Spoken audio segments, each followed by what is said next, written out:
Hello and welcome to a video summary of news from our industry brought to you by Estate Agent Today and Letting Agent Today.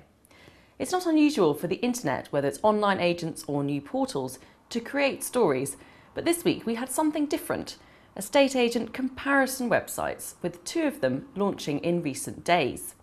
The first of them is agentsavvy.co.uk, and it works like this. A vendor completes an online form giving a few basic details of themselves and their home.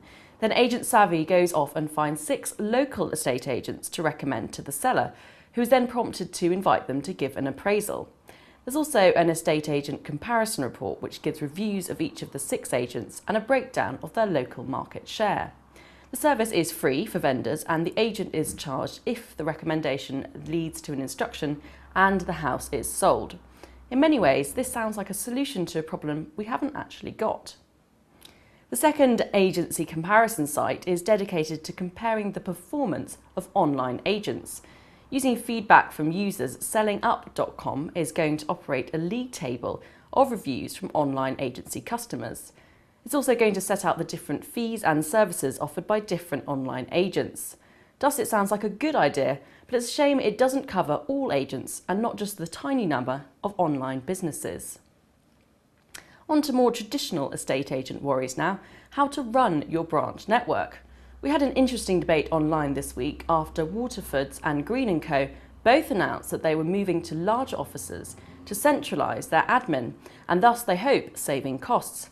Not everyone agreed. Some comments from agents suggested they found self-contained branches with their own admin on site worked better.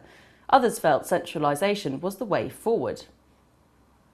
On the letting side of the industry, we had several stories on what is becoming a big issue: growing controls over landlords and letting agents.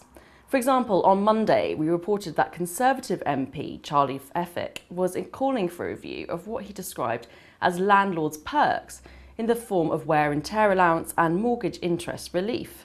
Several readers commented that compared to many European countries, the UK tax system penalised landlords already, and that what the MP was complaining about was not tax breaks but work-related taxable allowances. We also had yet more discussion on the ever-growing number of councils introducing landlord licensing.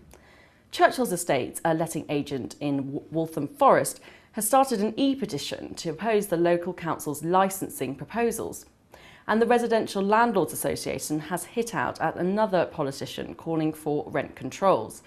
We ended the lettings week with the RLL taking a more strategic view of the sector with the unveiling of what it called a rental sector election manifesto. The RLA says that whatever party or parties win the May's general election, they should do 4 things. 1, encourage more investment into the private sector through everything from relaxing planning controls to selling unwanted rental properties to first-time buyers. 2, more rigorous enforcement of current laws to get rid of rogue landlords. And 3, allowing tenants to renew tenancies for up to 5 years or more. And finally, back off on further welfare reforms affecting landlords to give stability. And just one more story for you this week, and it contains our old friend Agents Mutual and its new portal On The Market. It's made more waves this week by announcing another exception to its only one other portal rule. Back in October, it made the first exception, saying a Scottish lettings portal didn't count as another portal.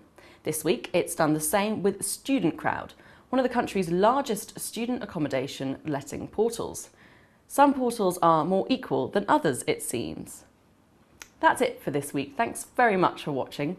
Keep in touch with the news from the industry every day on Estate Agent Today and Letting Agent Today.